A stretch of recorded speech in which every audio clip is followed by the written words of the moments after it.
Welcome friends to this week's market outlook. सबसे पहले global markets के बारे में बात करूं तो यूएस मार्केट्स में लास्ट वीक हम लोगों ने एक मामूली सी बढ़त देखी। डाउ जोन्स में 0.07%, S&P 500 में 0.19% और नैस्डैक में 0.79% की बढ़त देखी गई। वहीं यूरोपियन मार्केट्स में हम लोगों ने एक सेलिंग प्रेशर देखा।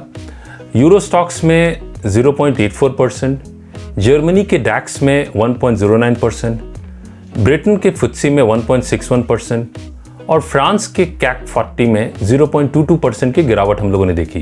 तो एक तरफ यूएस मार्केट्स में मामूली सी बढ़त देखी गई, वहीं यूरोपियन मार्केट्स में एक सेलिंग प्रेशर हमें देखने को मिला last week. Main market drivers जो थे लास्ट वीक, उसमें एक fear of resurgence of pandemic, वो एक मेजर फैक्टर था। इसके अलावा यूएस प्रेसिडेंशियल इलेक्शंस में अब सिर्फ 3 हफ्ते बचे हैं, तो अब कहीं ना कहीं इन्वेस्टर्स ये भी समझ रहे हैं कि जो सेकेंड स्टिमुलस पैकेज है वो अब डिले होगा, तो उसका भी एक नेगेटिव असर मार्केट्स पे हमें देखने को मिला है और मिल सकता है। एशियन मार्केट्स में चाइना का शंघाई कॉम्पोजिट में 1.96% की एक अच्छी तेजी देखी गई लास्ट वीक।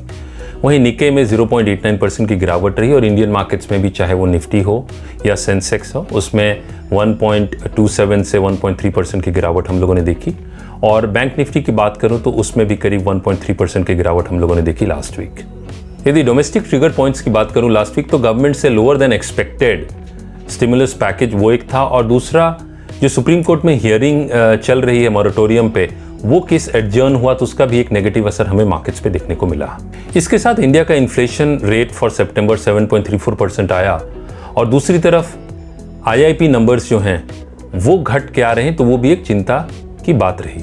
इसके अलावा RBI ने कहा कि बैंकों की जो क्रेडिट ग्रोथ है वो लेटेस्ट क्वार्टर में भी घटी है और लगातार 6 क्वार्टर से वो घटती चली आ रही है। कमोडिटी फ्रंट पे लंदन गोल्ड में 1.74% की गिरावट रही, वहीं लंदन सिल्वर में 4.02% की गिरावट हम लोगों ने देखी। तो कहीं ना कहीं ये बुलियन पैक में कंसोलिडेशन हमें देखने को मिल रहा है। और दूसरी तरफ नाइमेक्स क्रूड में 1.28% की एक मामूली सी बढ़त हम लोगों ने देखी लास्ट वीक। और रुपए की बात करूं अगेंस्ट डॉलर, तो उसमें एक कंसोलिडेशन फेज, एक साइडवेज ट्रेडिंग ही हमें देखने को मिल रही है। 72.90 ऑन द डाउन साइड और 74 ऑन द अपसाइड, तो वो इस रुपया अगेंस्ट डॉलर इस रेंज में ट्रेड करता हुआ दिख रहा है। अब कुछ की डेटा पॉइंट्स की बात करते हैं। तो सबसे पहले FIIs की बात करूं तो अभी तक अक्टूबर मंथ में उन्होंने 6189 करोड़ की बाइंग की है। वहीं DIIs की बात करूं तो DIIs की अक्टूबर में अभी तक 7347 करोड़ की सेलिंग देखी गई है। दूसरी तरफ यदि पुट कॉल रेशियो, जिसे PCR कहते हैं, यदि मैं टोटल ओपन इंटरेस्ट लेता हूं सारे पुट्स और कॉल्स के, तो वो 1.28 है। तो वो ये दिखाता है कि सिस्टम में अभी भी पुट्स ज़्यादा हैं, तो कहीं ना कहीं वो एक पॉजिटिव साइन है मार्केट्स के लिए, क्योंकि इसे एक कॉन्ट्रेरियन इंडिकेटर के रूप में भी देखा जाता है। और इस हफ्ते में यदि मैं वीकली सीरीज की बात करूं निफ्टी में, तो सबसे ज़्यादा ओपन इंटरेस्ट पुट ऑप्शन में 11,000 के स्ट्राइक पे देखा जा रहा है।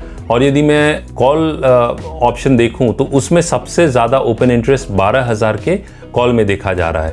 तो ये रेंज जो है 11,000 से 12,000 का काफ़ी इंपॉर्टेंट। इंडिया विक्स, जिसे फियर इंडेक्स कहते हैं, उसमें एक 6.18% की बढ़त देखी गई लास्ट वीक, और वो 21.64 पे ट्रेड कर रहा है, क्योंकि लास्ट थर्सडे को एक मेजर सेल ऑफ हम लोगों ने देखा था।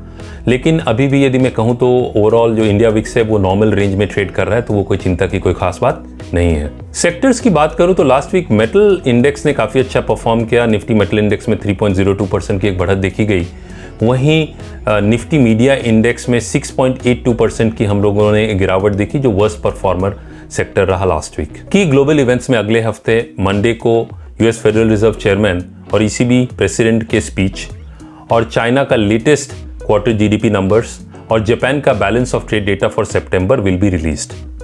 ट्यूसडे को US सितंबर बिल्डिंग परमिट्स डेटा और Chinese central bank decision on interest rate.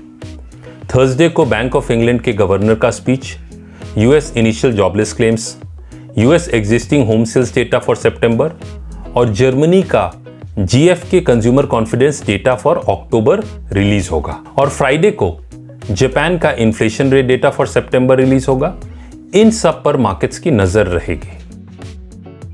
अगले हफ्ते जो की कंपनीज हैं जिनके क्वार्टरली अर्निंग्स रिपोर्ट की जाएंगी, उनमें सबसे पहले over the weekend HDFC bank ने रिपोर्ट की है 18.4% jump in Q2 profits at 7,513 crore, with the gross NPA at 1.37%.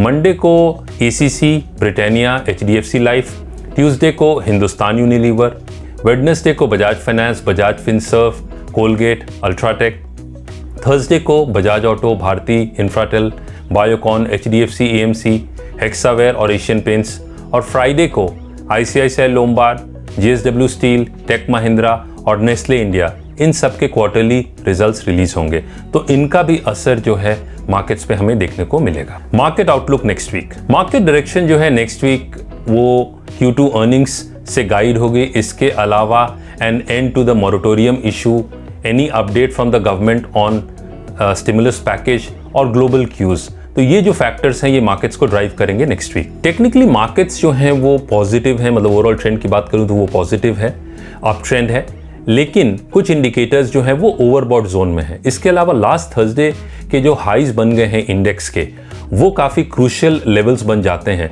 तो कहीं ना कहीं हमें आने वाले हफ्ते में वोलेटिलिटी भी देखने को मिल सकती है, तो स्लाइटली कॉशियसली ही आप ट्रेड करें। निफ्टी की बात करूं तो Nifty has got crucial support around 11,500 से 11,550, और रेजिस्टेंस की बात करूं तो ऑन द अपसाइड निफ्टी का जो रेजिस्टेंस है वो 12,000 से 12,050 के बीच में है, तो ये एक क्रूशियल जोन है निफ्टी के लिए अगले हफ्ते। बैंक निफ्टी की बात करूं तो बैंक निफ्टी का सपोर्ट 22,600 और उसके नीचे 22,000 पर है।